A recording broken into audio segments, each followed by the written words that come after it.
Voy a aclarar un poco para que la gente no se sorprenda, no es Álvaro Núñez, no. ¿vale? No es que haya cambiado mucho, ¿vale? Su nombre es Julio Santos y es otra de las personas que han sido fundamentales en mi vida. Esto es un atraco porque no esperaba que lo sentara ahí. Álvaro Núñez ha tenido un tema de una negociación colectiva que le impide estar con nosotros. Me ha mandado en modelo analógico las notas pero dije, grábame unos audios, unos vídeos. No, me mandó analógicamente, con lo cual yo asumiré la función de decir sus notas, pero sí le pido a Julio que participe en una parte de la mesa porque tiene una gran experiencia en la parte sindical y me parece que su visión es perfecta y nos viene al pelo para completar alguna de las cuestiones. Antes de ponernos con la mesa... Sindical y antigua.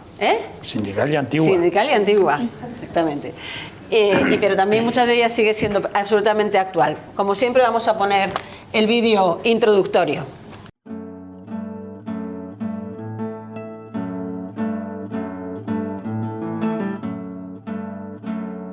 Pues empatía por sus trabajadores, que lo que decía antes, que somos personas, no somos máquinas y podemos llegar a un rendimiento, pero tenemos nuestros límites y el límite mental muchas veces se va a trasladar al físico, por tanto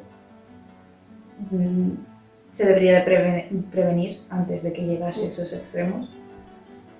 Y sí, empatía en general por el trabajador, que sea una persona. Claro, podría incluso ayudar a beneficiarse a la empresa, yo pienso, porque, por ejemplo, que un trabajo te agobie, que estés bajo unas circunstancias bastante malas y que de repente a lo mejor dejes este trabajo y te engañe a otra persona, pues lo puedo ver normal para las empresas que vean esta perspectiva de bueno, no pasa nada, hay personas de sobra, o sea, esa no es justificación para tratar a las personas así y creo que deben tener una cercanía con sus trabajadores para que así puedan estar mejor. A ver, teniendo en cuenta de que tienen que tener claro las empresas que las personas no son máquinas, somos personas con sentimientos, que nos pasan cosas, que nuestro entorno está rodeado de factores que pueden condicionarnos a la hora de trabajar. Así que... A ver, yo pues respecto a online o a físico, me parece que puede ser las dos perfectamente. Para mí, para ti, yo creo, o sea, que tú podrías trabajar desde casa perfectamente o en una oficina, yo lo mismo. Sí, aunque me gustaría yo mejor en una oficina y con más personas, porque puede ayudar bastante a ser más eficaz, a lo mejor más productivo, te pueden dar ideas. Obviamente depende del trabajo, pero a mí me gustaría estar en un entorno donde hay gente que está en la misma situación que yo, hablásemos sobre... Para ayudar con el proceso creativo, ¿no? Claro. Hombre, pensando de forma lógica en un sitio donde me paguen bien, donde no sea una paga mínima, donde mis horas sean más o menos flexibles y donde me sienta cómoda trabajando y quiera ir al trabajo todos los días y no sea algo que me tenga que forzar a hacer. Como en el instituto, ¿no? Sí, efectivamente. Yo creo que es importante tener en consideración muchas perspectivas. Cuando se habla de algo no puedes tener en consideración solo una. También yo creo que abre la opción del debate respecto a un montón de cosas, entonces me parecería bastante útil. Por ejemplo, más mentes siempre van a pensar más que una, así que a mí me parece que deberíamos de tener varias generaciones, por mucho que no en el momento igual prefiera estar con gente de mi generación. A ver, intentamos para ayudar a consumir de segunda mano o no consumir directamente. Pero sí, de segunda mano yo es la gran mayoría de la ropa que me compro o ropa que me he comprado y que igual ya no me gusta tanto, pues cambiarla de alguna manera para que sea más de mi estilo ahora. Y sí que hay veces que es inevitable acabar comprando en estas... Al final todo es un poco dinero, porque si tuviéramos dinero obviamente no compraríamos estos productos porque sabemos cómo son y quién los produce. Claro. Pero no tenemos los recursos. Claro.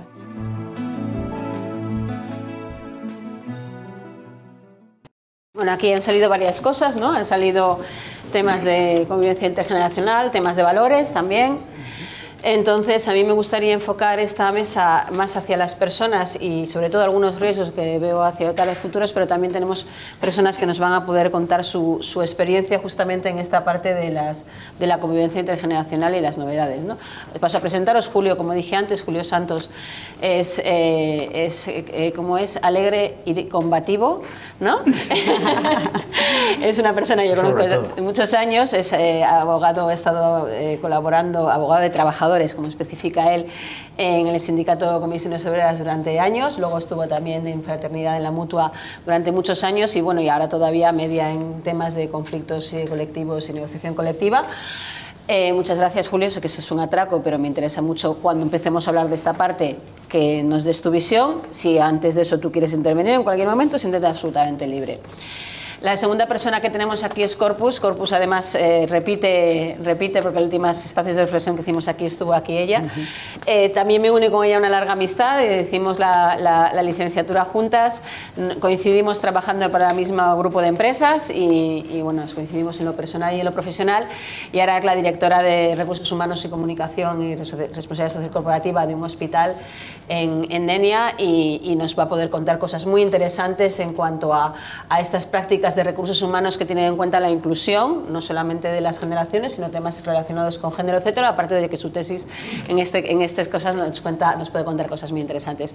Y por último, Paula, que Paula y yo coincidimos en un curso de coaching ejecutivo hace unos años y también nos llevamos muy bien y tenemos muy buena relación, y me gusta mucho su perspectiva, pero es una perspectiva muy fresca, muy joven, y además ella tiene una muy buena experiencia, a pesar de su enorme juventud, en temas de recursos humanos, especializada ahora mismo más en lo que es selección, ¿no? Entonces, para también un poco ver la visión desde la selección de la empresa, ¿no? De qué es lo que las generaciones que vienen ahora piden o preguntan, ¿no? Que es distinto. Yo no sé si visteis alguno de esos memes que aparecían que pedíamos, ¿no? Que preguntábamos desde los que tienen ahora 50, 40, 30, 20, ¿no? Y los de 50 era cuando empiezo, ¿no? Y decía que los de 20 pues preguntaban muchas más cosas relacionadas con temas como son los que acaba de contar Clara, ¿no? De conciliación o otros temas que tienen más relación con nuestro ámbito como personas, ¿vale? Entonces, yo voy a hacer de la voz de Álvaro, ¿vale? Voy a leer las notas que tengo de la parte de, pero bueno, como habéis visto en todas las mesas, luego esto es anárquico y hacemos lo que queremos,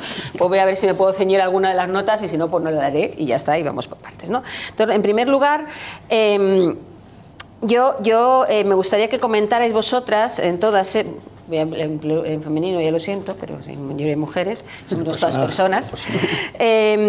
Si tuvierais que definir una cosa que creéis que están cambiando en las empresas o en la sociedad, os dejo las dos cosas, ¿qué es lo que definiríais que está cambiando? ¿Cuál es el cambio más importante que habéis visto en la gestión de personas en los últimos años?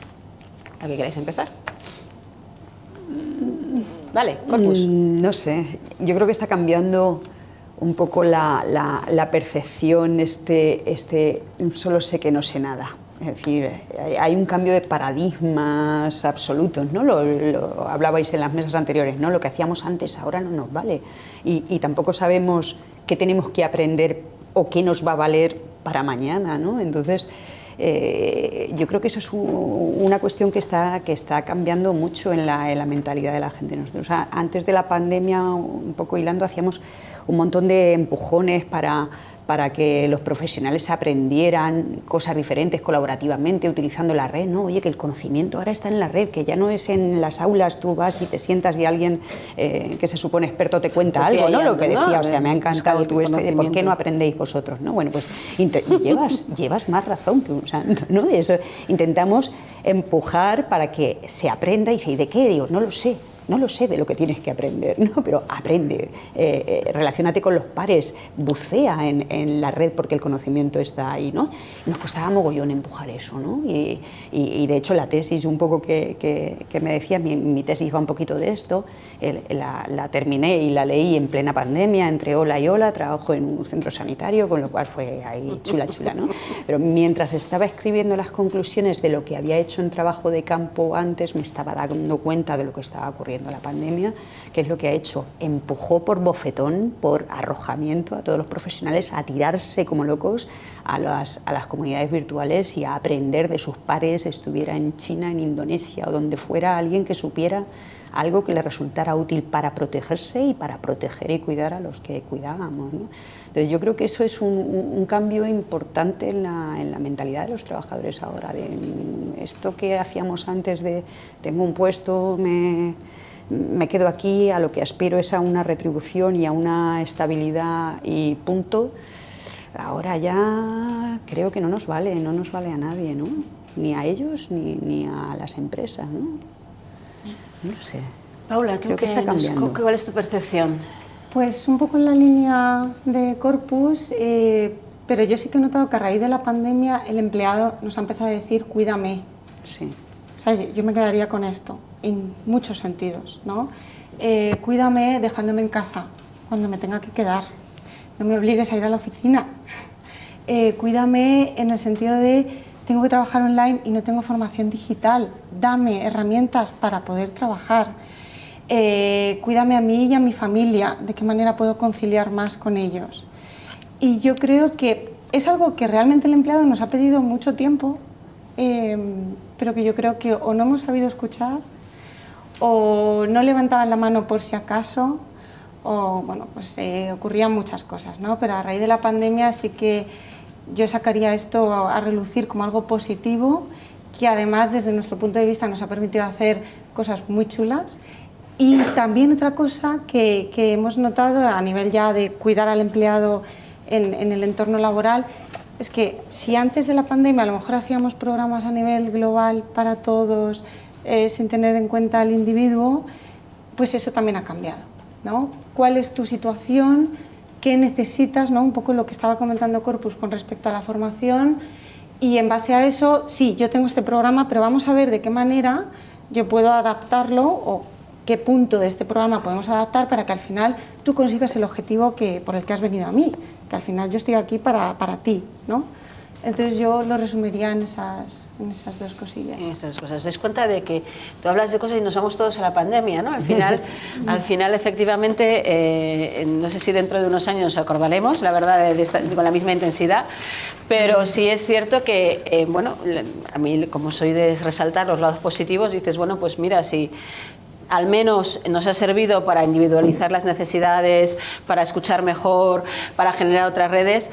Y probablemente, si yo fuera Julio, también diría ahora mismo, bueno, no en todas partes ni siempre, ¿no? Porque también tenemos muchas pequeñas empresas, tenemos un colectivo que igual se quedan fuera de... Yo hay una cosa que os quiero comentar. Parece en vuestras intervenciones que los trabajadores dolientes hayan pedido a las empresas, oye, déjame en mi casa, oye, no me obligues a venir a trabajar, y las empresas han dicho, vale, hijo, quédate en casa, no sea que te contagies. No, y la historia no se ha escrito así, ¿eh? La historia no se ha escrito así. Un problema de salud pública hace que el gobierno intervenga a través de los sindicatos y negocien con la COE cómo van a ser las relaciones laborales en un sistema de pandemia. Y en esa dinámica, gobierno, sindicatos, COE, se decide que se puede hacer teletrabajo en casa. Y las empresas, unas muy amablemente y otras renegando, han tenido que asumir el que los trabajadores se quedaran en casa trabajando durante el tiempo de pandemia.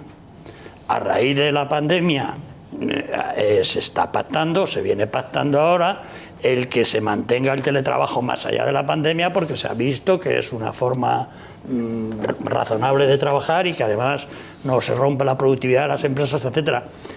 Pero se está viendo por quién, por los sindicatos y por las patronales y por el gobierno. Y eso se está imponiendo a las empresas, perdonadme la la expresión, que parece una expresión dura, pero yo creo que es más realista. Por más que aquí, que como te he dicho antes, Silvia, estamos haciendo, digamos, una prevención gourmet, pues las empresas que hay aquí, o que representéis los que estáis aquí, pues lo tengáis muy asumido, porque sois empresas mucho más modernas que el común de las empresas de este país. Pero para las empresas de este país esta situación es impuesta. Y es impuesta gracias a que hay sindicatos y gracias a que hay patronales que negocian y gracias a que hay un gobierno más o menos razonable, porque si no, esto sería un desastre importantísimo. Vale, a ver. No, yo un poco cojo el testigo, llevas razón, que no es algo que se haya decidido, sino que ha venido por la presión del entorno, ¿no? Pero cogiendo el hilo de Silvia, no en todos los casos ni en todos los sitios, es decir, tú no puedes mandar a teletrabajar a la panadera que claro, vende el pan. Allí donde no se ha podido han sido héroes. Por eso, en centros como claro. el nuestro, o sea, por mucho que quisiéramos enviar, y mi primero fue el primer equipo que se fue a casa, todos, menos yo, porque son tareas administrativas, pero las tareas de cuidado del paciente evidentemente no se pueden teletrabajar. Se puede trasladar una parte de atención a teletrabajo, pero no se puede teletrabajar, ¿no? O sea que bueno, y también es cierto que aunque la ley llegó con mejor o peor fortuna, porque todo lo que además se hizo rápido, etcétera, ya había empresas que tenían implantados sistemas de teletrabajo. Ahora yo quiero diferenciar una cosa que me insisto muchísimo. La gente no estaba teletrabajando, la gente estaba trabajando en casa. sí. Y eso es muy distinto, porque si tú haces un plan de teletrabajo, tienes tiempo para planificar, para dar la formación en transformación digital, para explicar cómo se utilizan, para adecuar los puestos de trabajo en las casas, para que la persona que esté teletrabajando no tenga a su hijo subiéndosele a la chepa mientras está trabajando. O sea, la pandemia no mandó a la gente a teletrabajar, mandó a la gente a trabajar a casa, a la que se pudo, y es distinto. ¿Cuál es el tema? Que para mí el riesgo que hay ahí en las relaciones laborales, que es lo que vamos a hablar hoy un poco de los recursos humanos, ¿no?, es que se entienda como normal que yo tengo que estar en mi casa trabajando.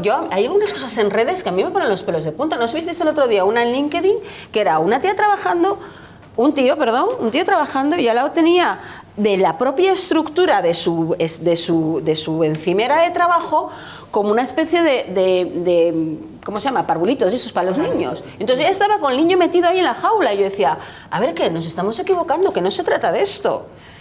O sea, que se trata de que si yo estoy con mi hijo, tenga tiempo de calidad para mi hijo, no que meta al niño en una jaula mientras yo sigo aquí y mira qué guay las empresas que se están portando fenomenal con la conciliación.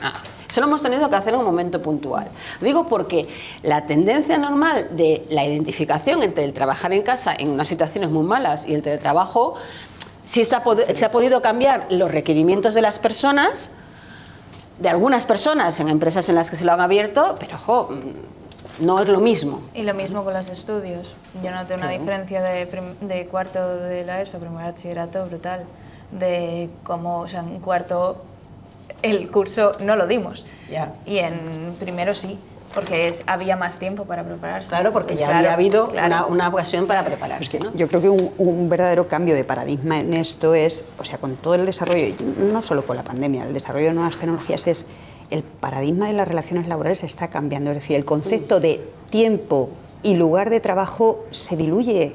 No existe el tiempo. Entonces, la oportunidad de poder trabajar con nuevas tecnologías en remoto, en tu casa o en el espacio que elijas, pues es una oportunidad para determinadas generaciones profesionales, jóvenes que deciden, quiero independencia, prefiero trabajar a mi ritmo por proyectos, que no sujeto a un espacio y a un horario de 8 a no sé qué, o para alguien que quiera conciliar con sus intereses familiares o personales, o sus hobbies, o lo que quiera.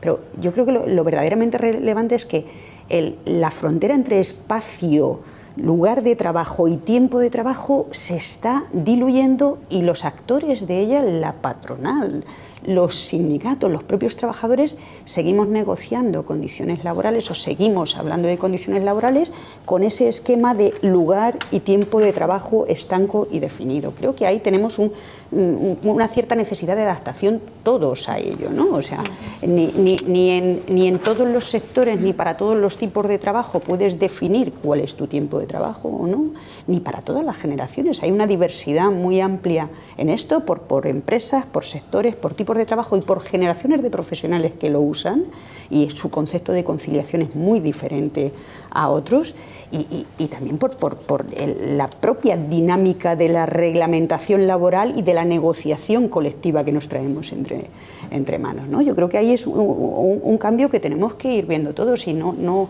juzgar o prejuzgar si es bueno o es malo para esa persona que tú veías con el niño y tal. Oye, estamos perdiendo derechos. Pues sí, estoy de acuerdo. O sea, esto de trabajar con el niño a cuestas aquí, que lo hemos hecho cuando lo hemos tenido que hacer muchas, pues no es algo que favorezca la conciliación familiar, pero no sabes cuáles son las circunstancias de esa persona, y esa persona a lo mejor elige o quiere o prefiere ese tipo de trabajo a otro que le obligue a ir de 8 a 12 o a 3 de la mañana o a 6 de la tarde a un espacio determinado lejos de su domicilio. Sí, yo creo que lo importante es eso, ese cambio de paradigma del lugar y el tiempo de trabajo. Paula. No, que quería añadir justo a lo que estás comentando, que estoy de acuerdo contigo, Julio, que durante el confinamiento fue una imposición, porque no había otra, era un problema de salud global, mundial que teníamos, pero sí que es cierto que después se dejó un poquito flexible a que se llegara a un acuerdo entre la empresa, sindicatos, y cada empresa ha decidido hacer X, más o menos. Pero más allá de eso, y añadido a lo que tú estabas comentando, a nosotros también el teletrabajo en sí mismo es una técnica tanto de atracción como de retención, porque es pedida por aquellos que están buscando una oportunidad profesional de primeras, o bien porque se quieren cambiar, y también por el empleado que tenemos dentro. O sea, más allá de que sea una imposición, un problema de salud general, es que era algo que nos pedía, tanto el de fuera como el de dentro. Y es una técnica que a nosotros nos ha funcionado, nos está funcionando, tanto para atraer como para retener, y que nuestra intención es mantenerla. Bueno, yo trabajo en Sanitas, perdón que no lo hemos comentado, nuestra intención es mantenerla, y también porque, bueno, tuvimos en la pandemia, como tú has comentado, pues tenemos mucho perfil sanitario, que también para ellos era importante, ellos no podían teletrabajar, tenían una situación muy complicada, y bueno, pues hemos intentado entender sus necesidades de otra manera que no fuera el teletrabajo. O sea, que el teletrabajo no se puede aplicar a todo el mundo, lamentablemente, y no puede ser una técnica que funcione para todo tipo de perfiles, pero que sí para el perfil que lo puede hacer ha funcionado y está funcionando muy bien. Ojo, quizás ahí hay un punto muy interesante que pones, ¿no? Que es, tú dices, a nosotros nos lo están demandando, y a mí me llamó mucho la atención cuando tuve la charla aquí con las jóvenes, cuando ella dice, yo prefiero trabajar en una oficina con más personas, ¿no? Porque claro, yo por ejemplo, yo trabajo muy bien sola, pero yo no me queda otra que trabajar con personas, y por la cámara pues me cuesta, o sea, cada uno, pero claro, ahí voy a esa parte de cuando esta mañana me decías, ¿no? ¿Cuáles eran mis dudas o cuál era, que es cómo conciliamos esa individualidad con los derechos colectivos? Es decir, y era una de las preguntas, ya me voy a saltar lo que hemos hablado, porque ya nos lo hemos saltado todo, así que nada, ya meteré alguna cosa de Álvaro para ya está. De hecho, él decía que una de las cosas que le están pasando con todos estos cambios es que lo que él siente, que lleva muchos años de experiencia en relaciones laborales, es que todavía, pues tanto ellos, o sea, la patronal, como la gente de relaciones laborales, como los sindicatos, todavía están un poco perplejos, ¿no? ¿Cómo gestionas los derechos en colectivos que no son colectivos de trabajadores tradicionales, ¿no? Que van a ser redes colaborativas, formas de trabajos mixtas? ¿Cómo gestiona todo eso? O sea, porque al final, si no, el riesgo, que era lo que yo ponía esta mañana encima de la mesa, que yo veo, es que la gente que tenga capacidad de negociación y que tú tengas interés en retener su talento por la razón que sea, si tenga una capacidad de pedir o de exigir determinadas condiciones laborales, pero luego hay un montón de gente que igual no tiene esa capacidad, y que si no hay estructuras, porque que no nos olvidemos, que es decir, que los sindicatos son gracias a lo que tenemos muchas cosas, ¿no? Que todo el derecho colectivo se difumina mucho más, ¿no? Porque la adaptación al individuo está muy bien, pero hay una realidad social. Y hay una realidad social que además está ligado a lo que hemos comentado de la salud mental. Porque yo puedo decidir que yo quiero hacer algo porque me resulta más práctico, el ejemplo que tú ponías, para ir a buscar a los niños, ¿no? Pero resulta que yo estoy haciendo eso, pero me estoy dañando la salud. Entonces, hay muchos matices ahí en cuanto a cómo guardamos ese equilibrio entre lo individual, ¿no? Lo que yo hago como persona, lo que yo creo como persona, y lo que es mejor para el colectivo o lo que necesita el colectivo, ¿no? Vamos a ver, ahora mismo se está negociando, bueno, están hablando, todavía no está la mesa de negociación formalmente armada, pero se está hablando de una ley de teletrabajo. La ley de teletrabajo lo que intenta, o lo que se está hablando es de fijar una serie de bases mínimas que tengan que asumir todas las empresas y todos los trabajadores que opten por el teletrabajo. ¿Cuáles son las cuestiones mínimas? Fijar el tiempo de trabajo y la desconexión digital. Es decir, tú no puedes, el que tú hagas teletrabajo no significa que tenga que estar contestando correos de tu jefe hasta que tu jefe se aburra de mandártelos. Es decir, tú tienes tu horario de trabajo, tu tiempo de trabajo. Se está intentando fijar también el lugar de trabajo para intentar evitar lo que tú estás planteando de que estoy trabajando de forma que tengo al niño encima, de que tengo no sé qué, y ese lugar de trabajo te lo tiene que proporcionar la empresa de alguna manera. Es decir, la empresa tiene que adecuarte tu lugar de trabajo con los mecanismos, instrumentos de trabajo fundamentales para poder desarrollar el teletrabajo, no con tu ordenador y con la mesa de la cocina, sino que igual te tiene que poner una mesa, mínimas, etcétera, unas mínimas. Y el tiempo de trabajo presencial, porque el teletrabajo no puedes dejar al albur del empresario con carácter general el tiempo que tú estés en tu casa o el tiempo que tú estés en la oficina, entendiendo que siempre es útil, es aconsejable el que se mezclen las dos fórmulas de trabajo. Es decir, el que no es conveniente un teletrabajo permanente, ni tampoco es útil en determinadas profesiones. Hay otras que por su naturaleza hay que hacerlas presenciales, pero esas no admiten discusión. En aquello en lo que se puede hacer teletrabajo, no es útil el que ese teletrabajo se convierta en indefinido y permanente porque, digamos, romper la vinculación con la empresa, con los compañeros, con el empresario, etcétera. De todo eso se está hablando. Cuando estén fijadas esas bases mínimas, digamos, las columnas vertebrales, eso sí que dará margen luego a todos los temas individuales que se puedan hablar y que se puedan establecer por proyectos, por no sé qué, por no sé cuánto, pero teniendo muy clara la estructura mínima, porque esa estructura mínima es aplicable erga omnes para todo el mundo, para las empresas que les encanta el teletrabajo y que les encanta tratar bien a los trabajadores, y para las empresas que no les gusta el teletrabajo y que les encanta putear todos los días a los trabajadores. Algunas hay. Sí, claro que las hay. Bueno, entonces para todo el mundo estará esa estructura. Eso hay que tenerlo en cuenta en el teletrabajo y en cualquier otra faceta de las relaciones laborales. Si no somos capaces de tener una estructura mínima y de obligatorio cumplimiento para todo el mundo, pues las relaciones laborales se desestructuran y la parte más débil de las relaciones laborales, que son los trabajadores, pues quedan mal parados. Si queréis luego hablamos, si me das otra intervención, os explico lo de la última reforma en relación con la reforma anterior. No vamos a meter eso. Te lo agradezco, Julio, pero eso para el café, para luego. Bueno, pues vale. Julio, estando de acuerdo contigo, ¿no? O sea, no hay otra manera que negociar y crear y sentar unas bases mínimas para el teletrabajo. Pero fíjate, y un poco la reflexión, ¿no? Que es cómo percibimos cada uno. O sea, al final estamos intentando adaptar o utilizar herramientas del siglo XXI con esquemas de pensamiento y de negociación del siglo XIX. Es decir, estamos pensando, oye, a ver cómo llegamos a un acuerdo para decir, oye, el trabajador puede teletrabajar, pero tenemos que regular el tiempo con una jornada determinada y el espacio y los instrumentos y lo que tiene, es decir, el ordenador, pero la casa no va a estar trabajando debajo de un sótano como éramos no sé qué.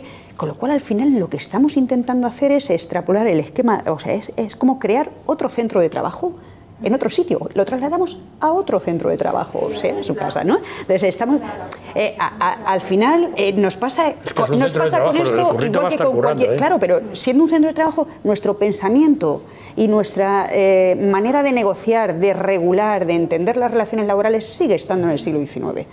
En ese sentido, y para eso intentamos adaptar herramientas del siglo XXI. La división capital-trabajo es del siglo XIX y eso no se ha modificado. Claro, pero eso no se ha modificado. ¿Habéis visto cómo esto sí que genera ahí un salto generacional? El día que se modifique la relación capital-trabajo, y que uno es el dueño del capital y otro el del trabajo, que eso es un concepto del siglo XIX, pero que nadie está pensando en modificarlo en el siglo XXI, vamos, y los que lo pensamos, pues estamos muy en minoría, claro, si se modifica eso, modificamos todo lo demás. Estoy de acuerdo con ello, que estoy de acuerdo en que hay que tener Voy a unos interrumpiros mínimos, porque pero sé que es una el debate. conversación absolutamente apasionante, pero yo quiero aquí aprovechar para introducir ese matiz. La culpa la has tenido del tú que me has metido aquí. Lo sé. A ver si que crees que lo he hecho inconscientemente. Lo he hecho con toda la intención. Ya que no tenía Álvaro ahí para tal, pues digo, mira, Julio, me viene al pero el pelo. debate es eso, la forma de... Y voy a coger algo de las notas de Álvaro, ¿vale? En este sentido, ¿no? En la que de diferentes preguntas que le hacía y hablaba de este tema, ¿no? Del tema de las relaciones laborales. Y él decía que las relaciones laborales no solamente es por la diferencia esta, ¿no? De que ya no hay espacio-tiempo, sino que es el tema de la inmediatez, ¿no? Estamos en un entorno en el que la inmediatez es importante y las relaciones laborales, la negociación colectiva requiere tiempo, requiere una dedicación o ha requerido, porque todavía no se nos ha ocurrido cómo hacerlo de otra forma. Y entonces lo que venía a decir, porque yo le preguntaba si había que adaptarse o morir, ¿no? Lo que le decía es decir, y yo le preguntaba, ¿y entonces cómo hacemos el cambio en esto? Y entonces me dijo, la única manera de hacer el cambio en esto es que los que estamos aquí nos vayamos todos y lleguen los otros. Dice, porque yo creo que neurobiológicamente no estamos preparados, ¿no? Para que se nos ocurra cómo hacerlo. Dice, yo me siento incapaz. O sea, yo me voy a jubilar afortunadamente, porque los del futuro tienen muchas cosas complejas que yo no sé, no tengo respuesta. Siempre he tenido respuestas y no tengo respuesta. Entonces yo creo que eso es cierto. Entonces, ¿cómo compaginar esa parte de que efectivamente las cosas ahora son mucho más volátiles? No está claro. Y sé, yo puedo decidir que me voy a trabajar una semana a Vietnam si me dejaran entrar, ¿vale? Y trabajo desde allí. Y no le voy a pedir a mi empresa que me adapte el trabajo mientras estoy en la playa en Vietnam y puedo hacerlo si la empresa me lo permite perfectamente, ¿no? Entonces, ¿cómo se compagina eso sin la pérdida de los derechos individuales? Que a mí eso es lo que me parece más complejo, ¿no? No sé si tú, voy a preguntarle algo a Paula, si tú en concreto percibes de esta gente nueva que se está incorporando, y luego paso a preguntar más cosas, si la parte, porque yo creo que una de las cosas que nos pasan es que, con perdón Julio, pero tú ves los sindicatos y la patronal y son señores muy mayores todos, y muchos señores, además señores masculinos, ¿no? Hombres. Entonces dices, no sé cuánta gente que se está incorporando, se está, por ejemplo, afiliando a sindicatos o tiene interés en participar en los comités de seguridad y salud o de representación de los trabajadores, es decir, cuánta gente joven percibes tú que tengan... Y a mí eso me preocupa, porque al final, si yo me preocupo solo de lo mío, el resto pierden, ¿no? Totalmente. Es una mentalidad muy individualista y que yo sea consciente de todo lo que he incorporado, que ya ha sido bastante en estos 8 años que llevo de experiencia profesional, ninguno. Y yo trabajo ahora mismo en una empresa que tiene un sindicato y un comité que te puedes afiliar si quieres y no sucede. No sucede. ¿Cómo lo vives tú, Yo me encanta el tema, ¿no? Porque ¿y cómo lo hacemos? Y yo, pues mira, nadie lo sabemos, pero yo creo que lo debemos hacer como hacemos otras cosas, como hacemos aprender o como deberíamos de hacer, con convivencia intergeneracional. Y yo, que estoy en el medio, es un poco la que creo que tengo o puedo tener ese punto de vista. Es decir, no lo decía ella, oye, ¿por qué no aprendéis? ¿No? Si aprendo yo que soy la joven, ¿por qué no aprendéis los demás? Y llevan muchísima razón. Entonces, ¿cómo hay que hacerlo? Con convivencia intergeneracional. Los mayores tienen el capital experiencial y el conocimiento, no tienen la habilidad de difundirlo ni la habilidad digital para hacerlo extensivo o verterlo a los más jóvenes, y además se sienten ofendidillos o humillados porque los jóvenes que sí tienen las capacidades de aprender, la frescura y las habilidades digitales, saben más que ellos de eso. ¿Vale? De eso, y a veces también no de lo otro, ¿no? Y entramos así, sí, pero así, reduciéndolo al absurdo, es el mayor se siente humillado porque dice, joder, parezco tonto, que no sé cómo enseñar estas cosas, y sin embargo llevo a mis espaldas 40 años de conocimiento, de experiencia, de tal, y el joven se siente también mal porque se cree muy molón, porque sabe aprender, buscar en la red y tal, ¿no? Pero no tiene la experiencia ni esto. Entonces tenemos que juntarlos para que unos vertan a otros, fijaros, para aprender y para dar las ideas que nos hagan. Decir, hablamos de teletrabajo, ¿y quiénes nos sentamos a hablar de teletrabajo a nivel macro? Señores mayores, con esa mentalidad. reduciéndolo al absurdo, ¿no? Pero en la mayoría. Claro, es un poco, aunque parezca un poco pesado, pero por hablar de mi tesis y de estos temas, que ya sé, pero a mí me gusta mi tesis. Y lo siento, mi tesis. me quedó mona, ¿no? Pero bueno, hice un estudio muy amplio sobre profesionales sanitarios en España y en Iberoamérica, y consulté como a 7.000 profesionales con cuestionarios, y consulté un panel de expertos internacionales de 40 personas, ¿vale? Las opiniones, al final de la tesis iba de cómo aprenden, cómo usan nuevas tecnologías, qué motivaciones tienen, ¿no?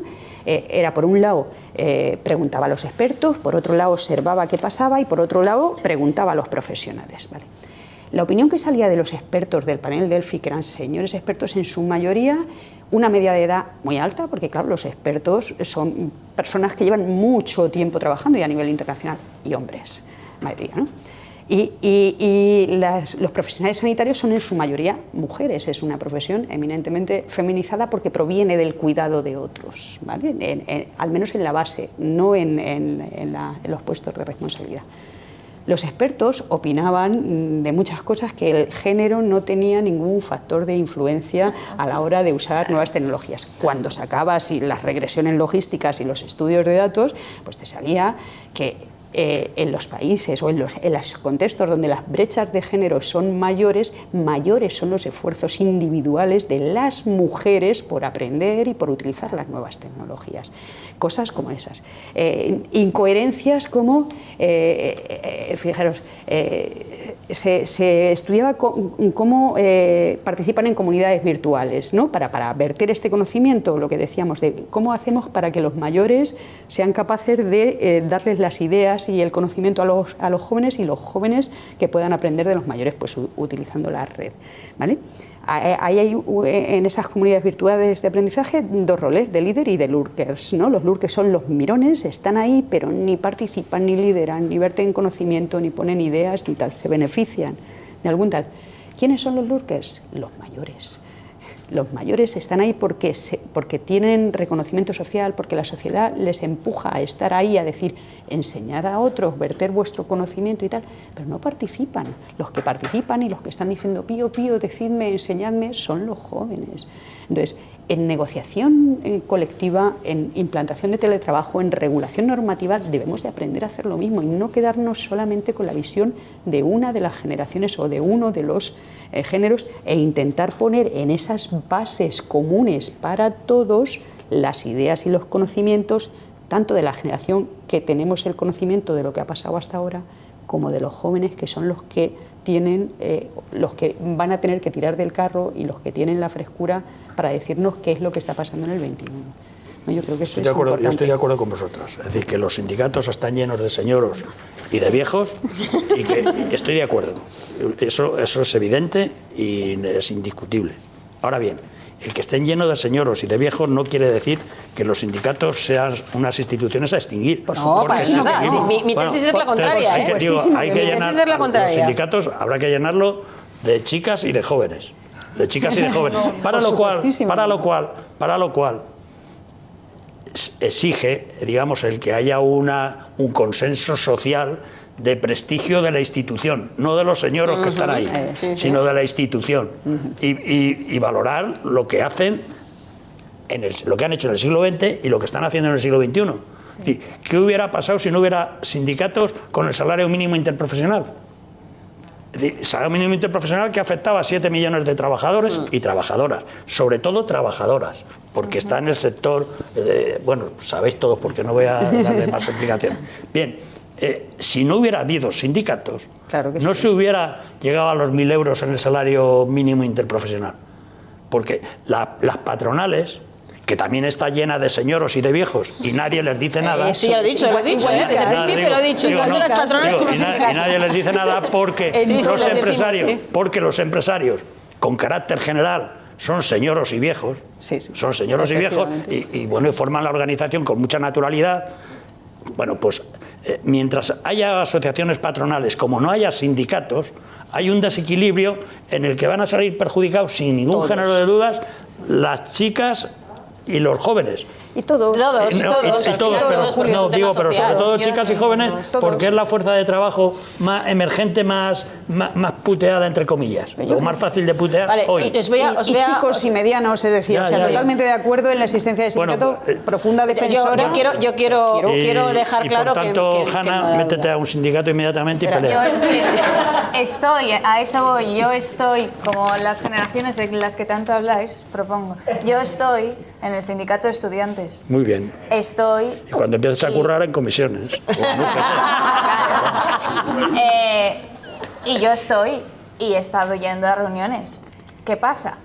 Que bueno, supongo que sabéis que hay una cosa que es el tiempo, se van avisando por los minutos, tienes X tiempo para hablar, y mira que no hace falta muchos, hay un señor, uno, no habla nadie más cuando está, nadie, no les deja. Entonces, no es cosa de que no queramos o no estemos o no participemos, es que no nos dejan. Hay que pelear. Entonces, tampoco, o sea, sí debería tenerse mucha más gente joven, pero si una vez que nos unimos no nos dejan participar y además de eso no nos dejan ni siquiera quejarnos porque no hay tiempo, porque se termina la reunión y el único que ha hablado es él y además es que habla siempre de lo mismo, de las revoluciones de los 30, que señor, ya han pasado, por favor, o sea, estamos en el 2022.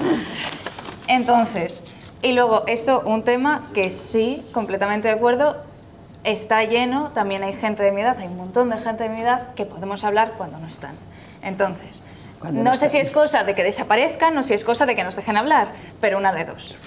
Eso es lo primero. Y lo segundo, que desde la perspectiva del teletrabajo, yo hice primero bachillerato semipresencial y cuarto lo terminé por online. Y yo sí que veo muy importante la diferencia entre el tiempo de trabajo y el tiempo de no trabajo o de estudio, de lo que sea. Porque si esa línea que lo separa no existe, es muy fácil tanto no hacer nada como pasarte todo el tiempo en ello. Entonces sí que me parece muy importante desde la perspectiva de alguien que está completamente cómoda trabajando desde casa, online y con cualquier tipo de método. De hecho, muchas veces prefiero trabajar online desde casa que en el instituto. Sí que me parece, esa es la única cosa que sí que diría que se tiene que mantener. El resto de cosas sí que me parece que se pueden moldear y cambiar, pero la diferencia entre el tiempo de trabajo y el tiempo de ocio, de lo que sea, me parece muy importante mantener. Bueno, ahora mismo hay, de hecho, soluciones. Yo, por ejemplo, el otro día estábamos con una gente de Digital Wellbeing que lo que hacen es que miden la conexión, ¿no? Y te dan una serie de información, igual que el PAE, el Programa de Ayuda a Empleado, te da una serie de información de macros de datos, ¿no? Te da, porque, claro, el tema ahí no es solamente que yo decida me conecto o no me conecto, claro. Es que en muchas ocasiones yo siento una presión social a conectarme, ¿no? Claro. El valor ahora mismo en el mercado de trabajo es que si tú haces muchas horas eres muy bueno, todavía no hemos cambiado a cuánto de rentable soy en esas horas, ¿no? Todavía no ha cambiado ese valor, no ha cambiado esa mentalidad. Entonces, si yo realmente estoy preocupado por la bienestar de mis personas, ¿no? Pues tendré que tener un sistema en el que yo les obligue a desconectarse, porque si yo tengo una creencia acertada o no, de que yo soy buen trabajador si estoy conectado muchas horas y de que tengo que acabar el trabajo, que es inacabable, claro. Nunca lo vas a acabar, claro. Pero si yo tengo una herramienta que la empresa me ayuda y me obliga a desconectarme o me dice, oye, que es que la última semana has desconectado solamente una hora, sí. ¿No? Pues yo ya tengo una información, porque si no lo mido, claro. No sé con lo que estoy haciendo. Entonces, ya se están empezando a ver ese tipo de soluciones. Esperemos también que la legislación vaya a la par de estas cosas, ¿no? Y también pueda incluirse ese tipo de cosas. La legislación va porque muy al final, lenta, si no, intentar, y es a lo que vuelvo, yo en ningún momento he dicho que los sindicatos van a desaparecer. De hecho, he traído la conversación porque me preocupa mucho que desaparezcan, ¿vale? Una de las cosas que yo creo que tenemos que empezar a pensar es que el comportamiento individual, igual que el de seguridad, si utilizo el procedimiento de bloqueo etiquetado, va a depender de la presión social que yo tengo alrededor. La conexión digital es la misma, claro. La conexión-desconexión digital. Entonces, claro. Sentido interesante. ¿Querías decir algo?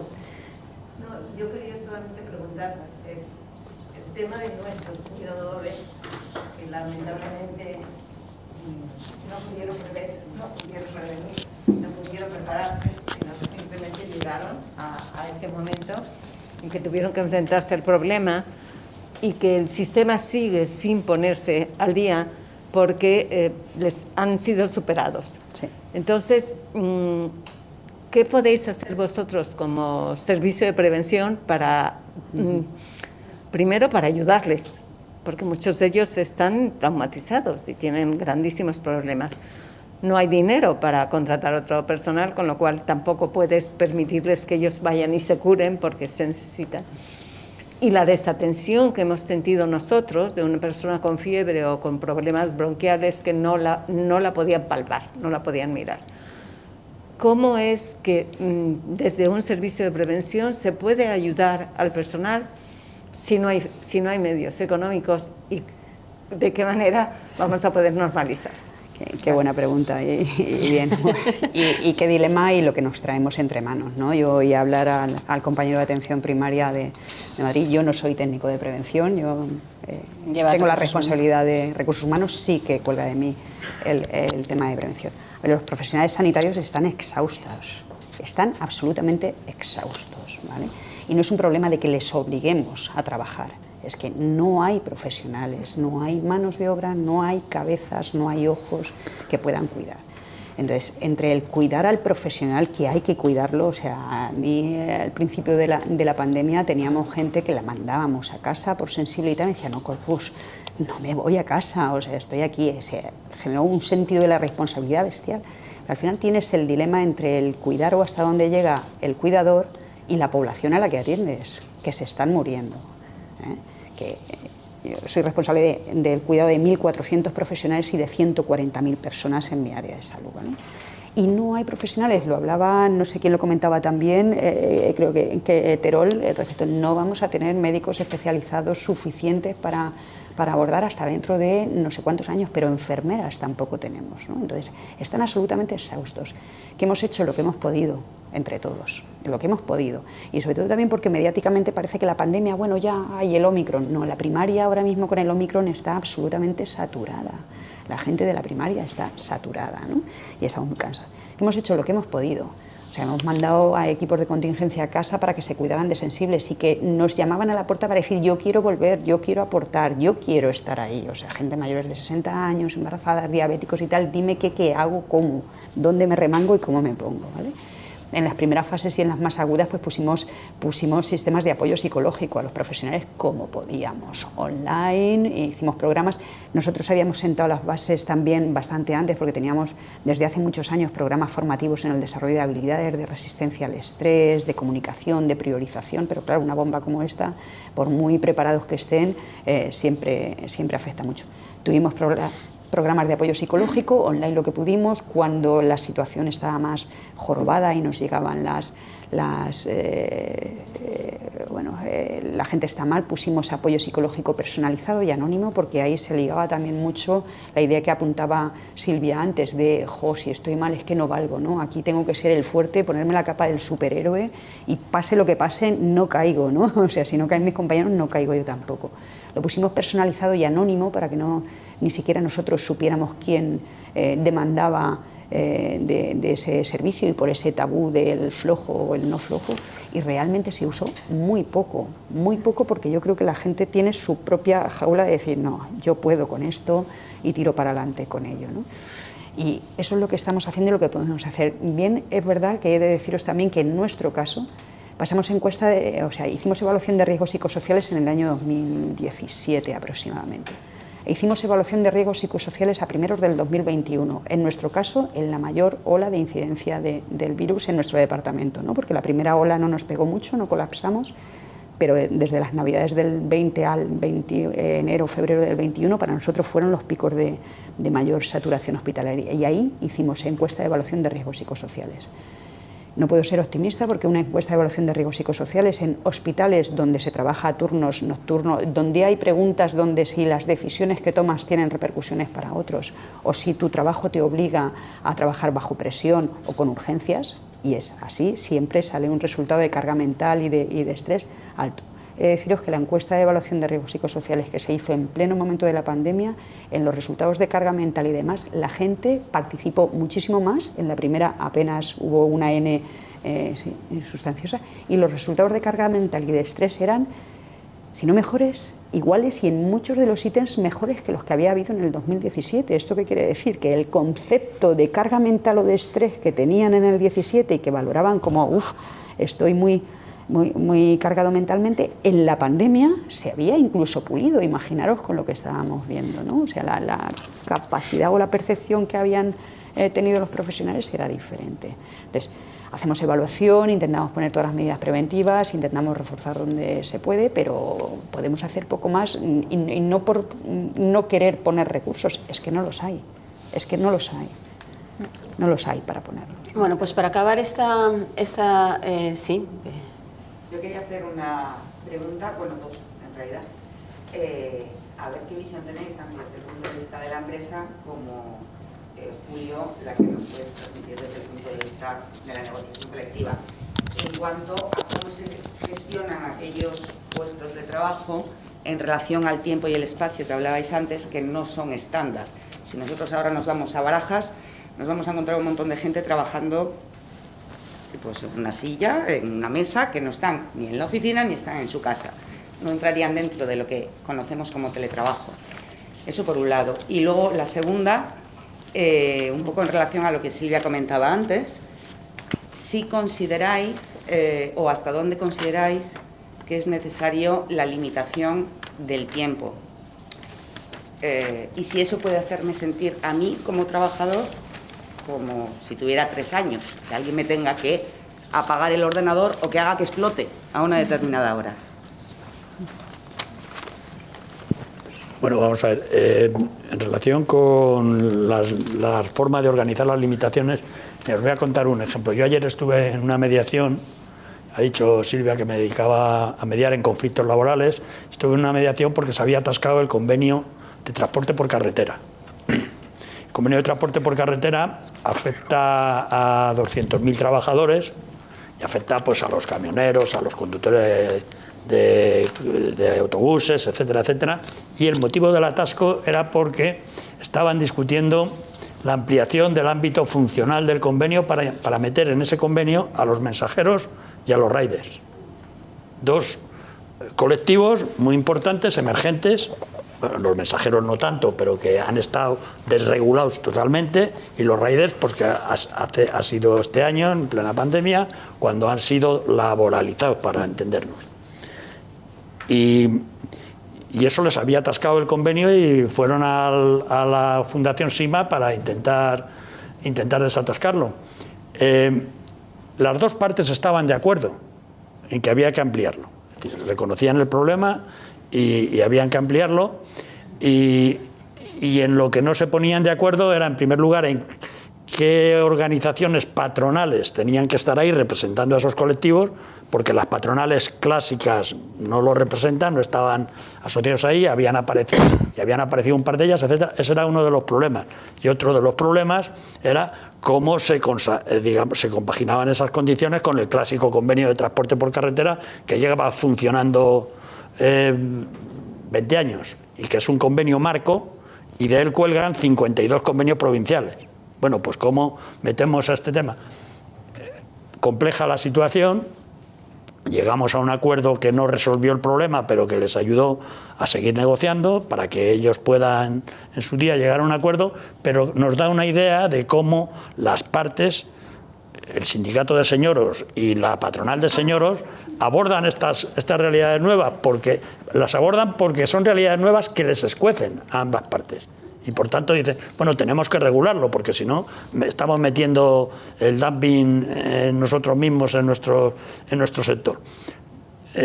¿Y qué es lo que regulan? Pues las condiciones concretas de esos oficios o de esas profesiones. Por tanto, la única forma de resolver estos oficios nuevos o estas historias nuevas o esta forma de trabajar nueva, diferente, es a través de la negociación colectiva. Porque mientras no exista la negociación colectiva, quien va a imponer las condiciones, y digo imponer, o quien va a poner las condiciones, es el contrato de trabajo, por hablarlo amablemente. Pero el contrato de trabajo no es un contrato bilateral típico, es un contrato en el que el que paga manda, y el que paga es el empresario. Es decir, normalmente el currito o la currita que va a pedir trabajo no le dan mucha capacidad de negociar el contrato, sino que va y le dice esto es lo que hay, lo tomas o lo dejas. Y es la negociación colectiva quien tiene que fijar unos mínimos, de forma que lo que le den y lo tome y lo deje no sea lo que le apetezca al empresario, sino sea lo que está pactado en el convenio colectivo. Si existe convenio colectivo. Si no existe convenio colectivo, el salario mínimo. Y si no existe salario mínimo, lo que quiera el empresario. Así está la vida de mal organizada. En el siglo XX y en el siglo XXI. Porque insisto que nadie se ha planteado el modificar la propiedad privada, modificar los beneficios de los empresarios. Nadie se lo plantea en el siglo XXI eso. Por tanto, tenemos que tener mucho cuidado de no plantearnos tampoco la virtualidad o la vigencia o la importancia de los sindicatos. Y sí que hay que plantearse el dar una pata en el culo a todos los señoros y todos los viejos que hay en los sindicatos, que está lleno de viejos. Llevéis razón. Que tienen que enriquecer a los jóvenes. Lo que tienen que hacer es incorporarse a los jóvenes. Es verdad, claro. Y la manera de echarles es que aprieten los jóvenes. Como apretamos los jóvenes, o algunos cuando éramos jóvenes. Es decir, que a mí no me dieron nada. Yo lo conseguí y todos los que estamos aquí, lo poco que vamos siendo, pues lo hemos ido consiguiendo. Igual que tienes que hacer tú. Y sois los que les daréis el conocimiento, los que les pasaréis el conocimiento a ellos. Tenemos que motivar a los jóvenes sindicalmente. Sí, está claro. Bueno, pues lleva razón. Aprovechando esta cuestión, creo que nos había quedado algo sin contestar, ¿no? No sé si vosotros queréis añadir algo. Bueno. Yo, con respecto a la limitación del tiempo que ha comentado ella, o sea, creo que es importante que haya un convenio, un contrato, un marco que nos ampare a todos, por supuesto.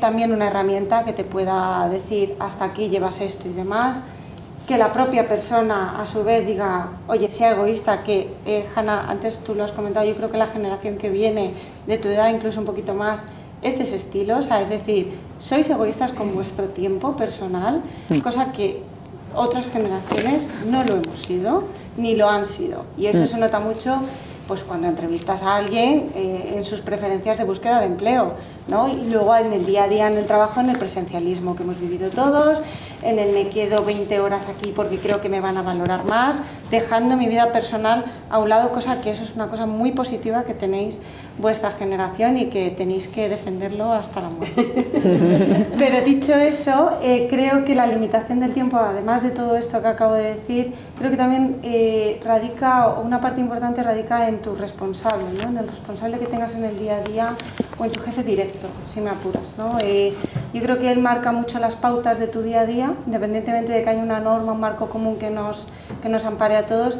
y él es también el que, pues dependiendo de lo que te exija, de la forma de trabajar, antes Silvia lo ha mencionado, nosotros ya ahora tendemos que tender a trabajar por objetivos, por proyectos, no por cumplir un horario que se firma en contrato, y para eso está, pero tenemos que tender hacia otra forma de trabajo, ¿no? Y yo creo que ahí tu jefe directo, tu responsable, tiene mucho que ver en tu día a día, y es el que al final va a dejar o no que tú eches más horas, que eches menos, que si tú no eres capaz de marcarte tus límites, pues él te tienda una mano y te diga, oye, que esto se puede hacer. Y a lo mejor a ti, bueno, a lo mejor no, seguro que te apetece cortar a la hora y dedicarte más a tu parte personal. A comer, ¿no? Una hora a comer. Por ejemplo, a comer tranquila. O a lo que quieras. En condiciones, a cortar y ser un poco más egoísta con tu parte personal, que eso sí que es verdad que las nuevas generaciones lo tienen y es de valorar. Muy bien, pues es un tema apasionante. Yo voy a meter el último tema que tengo, que introdujo Álvaro en sus notas, que me parece todavía más apasionante, pero que no vamos a discutirlo, aunque Manuel quiere decir algo.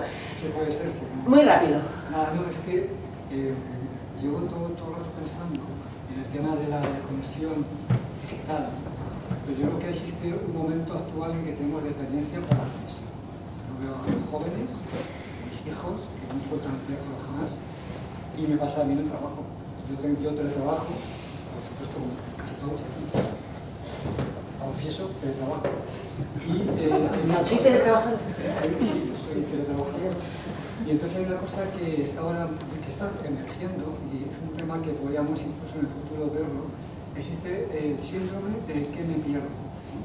Cuando no corto la jornada, pues acaso mi jefe me manda un mensaje y no me entero. O cuando mi jefe dice así, te mandé un mensaje ayer y no me contestaste. Claro. Hay un síndrome de que me pierdo. Es un tema que está pasando ahora y nos estoy dando cuenta que si no estamos conectados, estamos desconectados. Y eso no está bien. Y eso yo creo que además se ve socialmente también, ¿no? La persona que no apaga el teléfono, no le quita el sonido, porque no vaya a ser que me dicen, no, es que vamos a salir sin móvil, y si pasa algo, digo, bueno, pues si pasa algo, pasó, ¿yo qué quieres que haga? O sea, no puedo hacer nada, es que me pasa en clase. Que nos cuesta la desconexión porque en pensamos... En clase tenemos que decir a los alumnos que no se puede utilizar el teléfono en clase.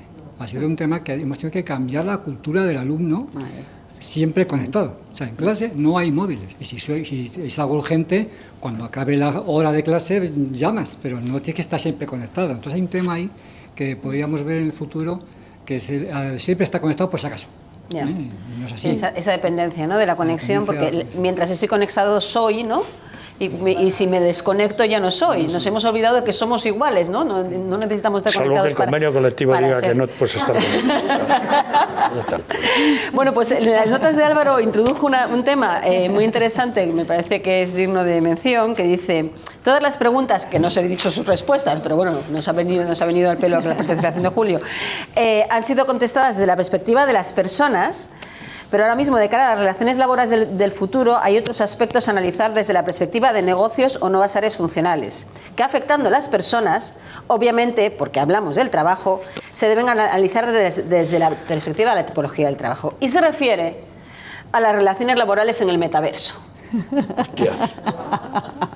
Que yo no lo había pensado, pero según lo dijo, dije, toma ya, ¿no? Cómo regular los tiempos de trabajo, las dedicaciones, los cumplimientos de objetivos de unos trabajadores que aparentemente son virtuales, pero de que detrás de muchos estos no son virtuales y no sabemos ni dónde están, ni qué horarios tienen, ni qué remuneración, ni qué régimen de trabajo, aunque interactúen supuestamente con nosotros en el metaverso. Entonces, dice, ahí tienen los laboralistas del futuro mucho trabajo, que tengan mucha suerte, ¿no? Por eso jubila el próximo año y dice, mira, esto ya a mí no me va a tocar porque esto ya es mucho invento. Pero primero arreglamos lo del verso normal. Verso a verso, ¿no? Claro. Golpe a golpe, verso a verso. Pues muchísimas gracias por vuestra participación. No sé si hay alguna pregunta del público, ¿no? Ha sido, la verdad es que creo que una mesa muy intensa, nos hemos dejado muchísimos temas en el tintero, yo he tirado los papeles, he intentado buscar lo que quería decir al final, no lo he encontrado, ha sido lo mismo. Entonces, antes de irnos al vino español, que ya no es vino español, porque estamos en un campus que es de alcohol free, y entonces en este cambio generacional no hay vino, hay cerveza sin alcohol, ¿vale? Pero estáis todos invitados aquí, los que estáis en streaming, a lo siento haber venido, hubierais podido estar ahí también charlando con nosotros y tomando algo. Antes de decir esto, bueno, pues un poco como reflexión final, ¿no? Cuando estábamos organizando las jornadas, yo le pedí a Yaneza una serie de cuestiones, como a todos los, y me mandó una cosa muy sintética que decía: nuevas generaciones, más individualismo, más competitividad. Y lo mental requiere solidaridad y compromiso colectivo. Nuevas generaciones, más vulnerables, más aceptación de la salud mental sin prejuicios. Lo vi y lo copié tal cual. Dije, porque esto, salvo que yo esté muy equivocada, que puedo estarlo, puede ser una perfecta finalización de las conclusiones de la jornada. Y a esto simplemente añadir que en esta parte que me motivó, ¿no? O que nos ha motivado el equipo a montar estas jornadas y está este pase generacional, bueno, pues como yo siempre he pensado que he tenido mucha suerte de tener grandes mentores, ¿no? En mi vida, pues vamos a abrir una línea de mentoría en la consultoría gratis para gente joven que necesite ayuda en lo que sea, en abrirse campo en prevención de riesgos laborales o en cualquier otro campo, porque al final los de prevención de riesgos laborales, como tocamos tantos palos. Y también estamos con mucha ilusión, vamos a presentar un proyecto de una escuela de competencias relacionales para adolescentes y niños, jóvenes y adolescentes, porque creemos que ese es el futuro y bueno, pues si se lo hicieran en sus clases y en sus familias sería estupendo, y para aquellos que no, pues intentaremos ayudar, los usamos de conejillos de indias y bueno, porque además yo creo que nos falta, ¿no? Ese imbuirnos entre ellos también para entender mejor y seguir aprendiendo, ¿no? Que es nuestra función, seguir aprendiendo y dar lo que podamos. Y por último decir, retomando el inicio, en la parte esta del ensayo que os conté de Umberto Eco que había visto al principio, dice al final hablando del salto generacional, ¿no? Que siempre ha existido y que, bueno, que es verdad que con mayor o menor intención todos nos podemos acordar de nuestros padres diciéndote, aquí está mi madre, ¿no? No es que a los chicos de ahora pasa no sé qué, o te vas a quedar tonto con el Wallman, vas a quedarte sordo, ¿no? O sea, cosas que tú decías y no se esforzáis lo suficiente, y yo ahora oigo, es que no se esfuerzan lo suficiente, y es lo mismo que te decían tus padres a ti, ¿no? O sea, dentro de que eso siempre se ha dado, sí es verdad que el incremento de la tecnología y de los cambios tan vertiginosos y estar en un entorno tan confuso es mayor, y entonces lo que dice Umberto Eco, y lo recojo tal cual, dice, si no entendemos el cambio nos convertiremos en enanos y al final tal vez en la sombra se muevan ya gigantes que desconocemos todavía, dispuestos a sentarse sobre nuestros hombros de enanos, ¿no? Entonces, abramos estos ojos, ¿no? que yo creo que nos falta muchas veces de aperturar, de dar la oportunidad a la gente que viene con nuevas ideas, con nueva savia. No hemos hablado de género y diversidad, que tendríamos para hablar un montón, ¿no? Con mucho se ha puesto encima de la mesa.